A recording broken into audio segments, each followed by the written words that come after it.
हमारी ऑडियंस उतनी है, देखने अगर वाले सुनने वाले। अगर आप फिर भी चाहते हैं कि जो हमने पहला हिस्सा डीजीआई वाला वो किया, मैं उन चीजों को अगर 1-2 मिनट में आप चाहें कि मैं दोबारा जी एलेबोरेट प्लीज कर दूं, तो प्लीज मैं प्लीज प्लीज, आपके जरूर व्यूअर्स के करें। लिए, जिन्होंने हमें अभी ज्वाइन किया, उन व्यूअर्स के लिए मैं नहीं बता दूं कि जो आपके 3-4-5 सवाल के हिस्से थे। पहला तो यही था कि वजीर आजम साहब मुल्क से बाहर गए हुए थे, आते ही उन्होंने आर्मी चीफ से मीटिंग की, और मैंने उसमें आपको बताया कि आर्मी चीफ से मीटिंग बेसिकली उन्होंने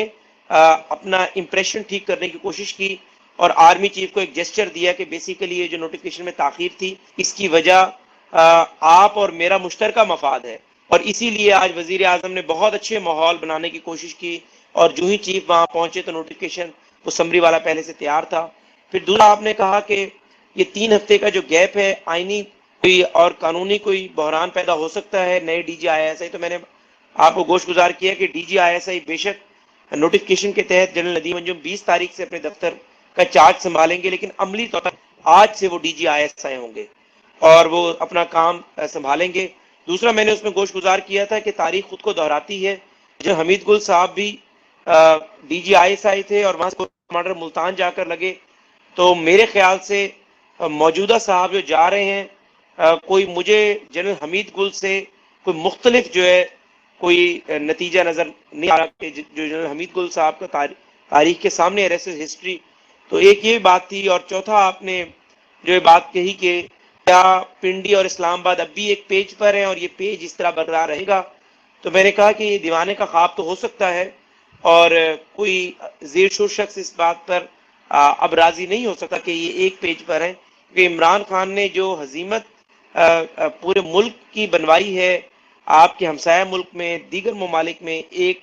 इंटेलिजेंस स्पाई एजेंसी के चीफ की तैनाती को लेकर, उसके बाद एक पेज की बातें बहुत दूर चली गई हैं। तो ये 4-5 चीजें थी जो हमने पहले हिस्से में डिस्कस की। बेशक, बिल्कुल बिल्कुल ठीक हो गया, लेकिन चले एंड में फिर ये भी बता दें, अब जो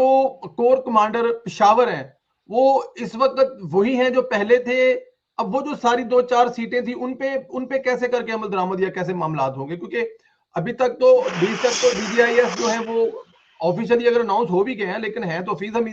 हमीद साहब ही हैं, वो तो अभी पिशावर नहीं गए। जी, मैं आपको गोशगुजार कर दूं उसके बारे में, मेरे पास जो मुस्तनद मालूमात है, जी गुजरावाला में एक मेजर तैनाती थी, गुजरावाला में चेन ऑफ कमांड हो गई थी, और क्वार्टर जनरल मास्टर लगना था जनरल आसिम मुनीर शाह साहब ने, उन्होंने भी अपना चार्ज संभाल लिया। 2-4-5 दिन के अंदर ही चेन ऑफ कमांड की बाकायदा करीब कराची में हो जाएगी। नए कोर कमांडर कराची जो है उनको जो है वो तस्वीर आ जाएगी प्रेस रिलीज की सूरत में, और उसके बाद जो है तीसरे मरहले पर जो नवंबर पहला हफ्ता एक्सपेक्ट किया जा रहा है, उसके अंदर जो है जो पिशावर के कोर कमांडर हैं उनकी फेयरवेल्स का आगाज हो जाएगा,